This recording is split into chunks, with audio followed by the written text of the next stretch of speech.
us now to discuss is Congressman Fred Keller of Pennsylvania. Congressman, thanks so much for coming on. So the president heading to your home state. Coincidence or not, I mean, the bridge collapse in Pittsburgh, the president coming to Pittsburgh to talk about infrastructure. Your thoughts? Well, it's tragic what happened to the people in Pittsburgh that were on this bridge when it collapsed, and that's the need for infrastructure. But what we should be discussing is infrastructure, and the bill he's going to discuss, a lot of the money, up to half of it, goes for Green New Deal priorities.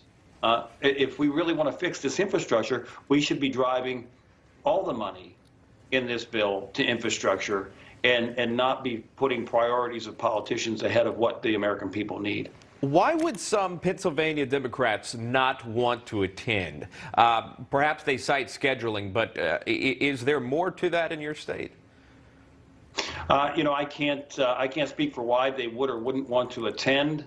But the point I can say is when you talk about what's impacting Americans, and this administration's not realizing that, the price of food, the price of gas, you know, I'm not going to comment other than the fact that there's like 29 Democrats that are not running for re-election in the U.S. House this coming cycle. They're announcing retirement. Yeah. Maybe it has something to do with the fact that the policies of this administration aren't in touch with what the Americans are experiencing. All right, turning now to Capitol Hill with you here. The progressives in the Democrat Party have set a tentative date now for the Senate to pass, here it is again, Build Back Better. The Progressive Caucus tweeting this out, quote, "In the month since Build Back Better negotiations stalled, this legislation has only become more urgent. Relief cannot be delayed any longer. We're calling on POTUS and Senate Dems to pass the Build Back Better Act by the State of the Union on March 1st. Congressman, do you see this bill passing? As you've seen it fail time after time, what would be different now? Well, I don't know how they're gonna try and spin this differently. Build Back Better is not, it contains many other things than what we should be talking about. And when you're talking about the priorities of the Green New Deal and all the social democrats that they want to force on the American people, that's not what it is. It's a huge bill, and it can't be one of these times where we have to pass it to know what's in it. It's time Congress start doing what we need to do, and that's getting down into what's included in these bills and making sure that it's good for the American people. So the Build Back Better, it's the same stuff, and I don't think that it's gonna be any better for America if they try and do it this time.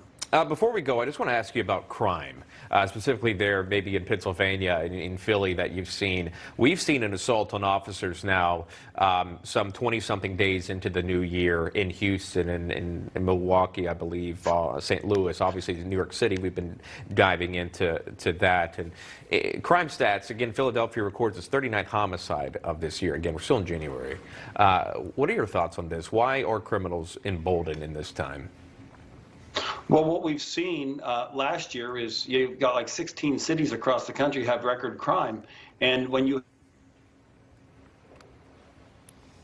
not condemning what's been happening and not supporting our police, this is a result of defunding police and all the things that we've seen messaged over the past. And what needs to happen is we need to start supporting our police, letting the criminals know that we're going to support the law enforcement that keeps us safe in our communities. That hasn't happened from the radical left in Congress and the administration. It's about time we start doing that and leading by example when it comes about honoring those who keep us safe. Congressman Fred Keller of Pennsylvania joining us live here. Have a great weekend, Congressman. Thanks so much for coming on. We do appreciate that. Thank you. I appreciate the opportunity to be with you. Absolutely. And now,